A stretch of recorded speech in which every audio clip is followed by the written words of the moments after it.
welcome to our new writing session, part 2 in the short story section. By the end of this session, you should be able to define a short story or a narrative writing, compose a story of 4 or 5 paragraphs length, and proofread and revise your writing.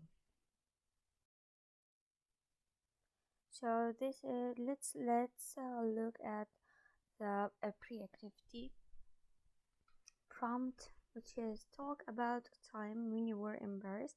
You can pause the video and write a short paragraph about a situation when you felt very embarrassed. Yes, this is the meaning of embarrassed. You made a mistake or a blunder in front of others.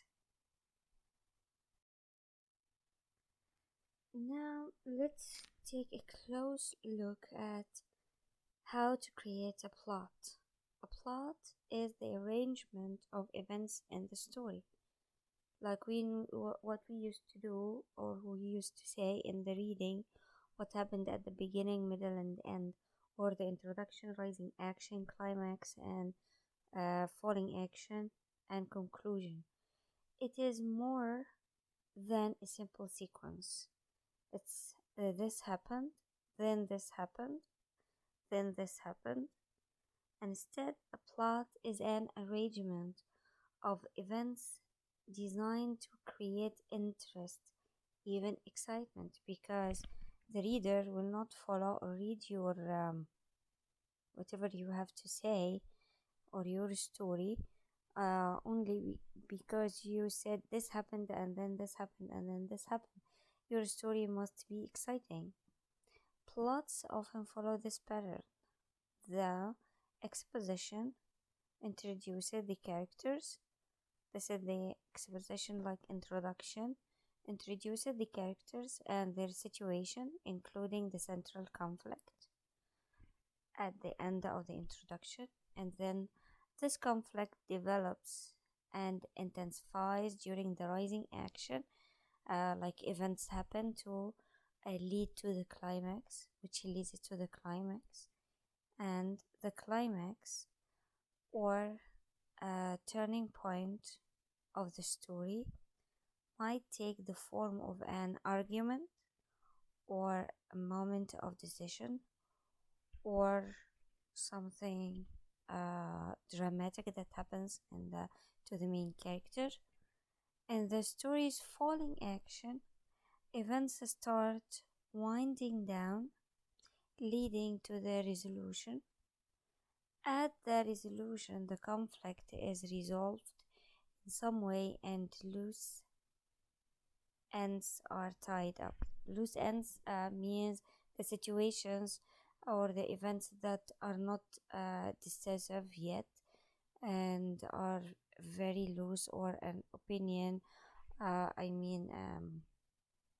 situation that was not resolved. All these things must be tied up, must find an end at the resolution.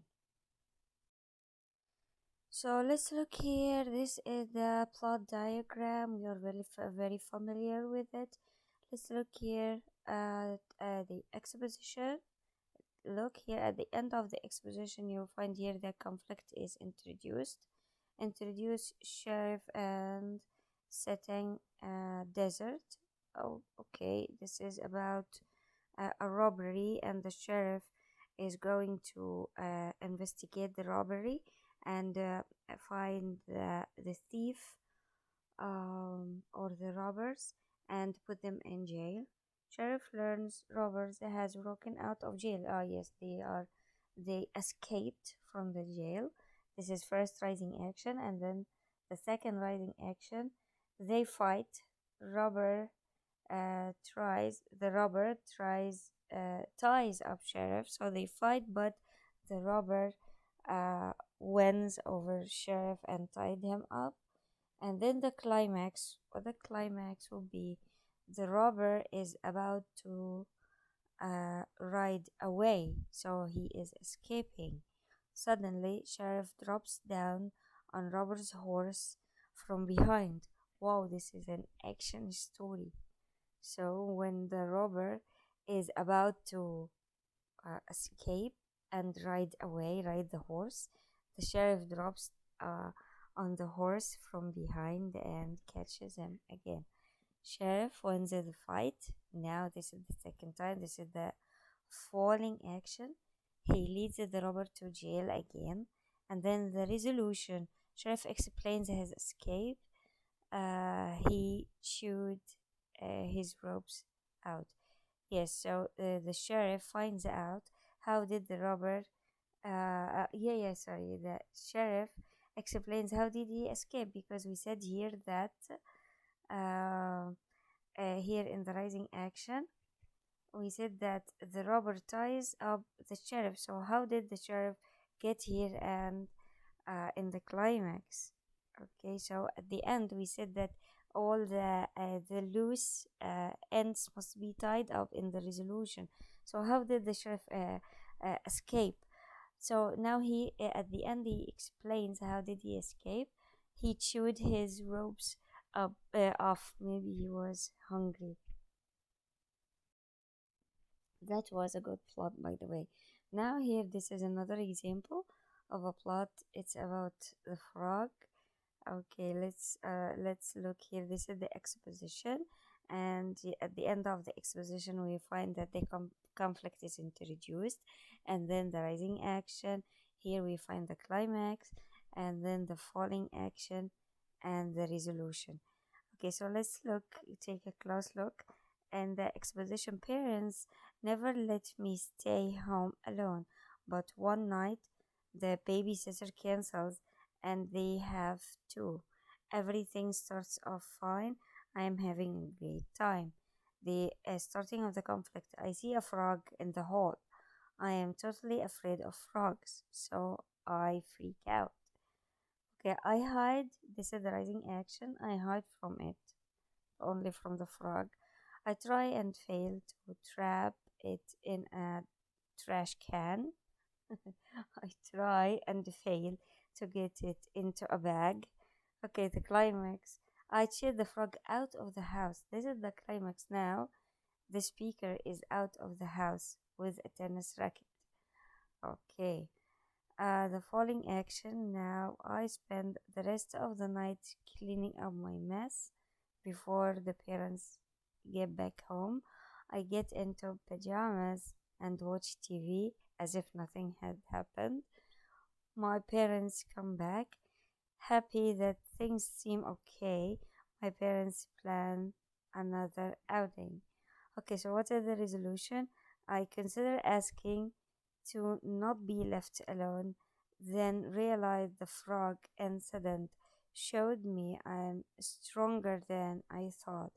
Okay, this is a very simple um, diagram of a story about someone who was left alone in the house, and an unexpected incident happened to him or her. Now let's look at revising your word choice. Use vivid verbs. As you revise, replace boring, overused verbs like said, was, had, and went with colorful verbs that express your meaning more precisely. And review these examples. For example, the overused said and the overused was and the overused went. Instead of using these verbs over and over again, we can use other verbs. Instead of said, we can use chuckled or snorted. Chuckled, like when you say something while you laugh. Snorted, when you say something when you're, for example, angry or inhaling. Okay. Was, instead of was, we can use blossomed into, like became, or blossomed into a beautiful woman, for example. And sounded, if you're talking about the sound. And went, and instead of went, we can use plod or plodded, which means trudged or walk in a weirdly tired way. or careened, which means rushed. So let's practice. We are going to look at this image and try writing a short story using thinking what might happen in the climax. We're going to do this together. Thank you, and thank you so much. And if you need any help, you can contact me.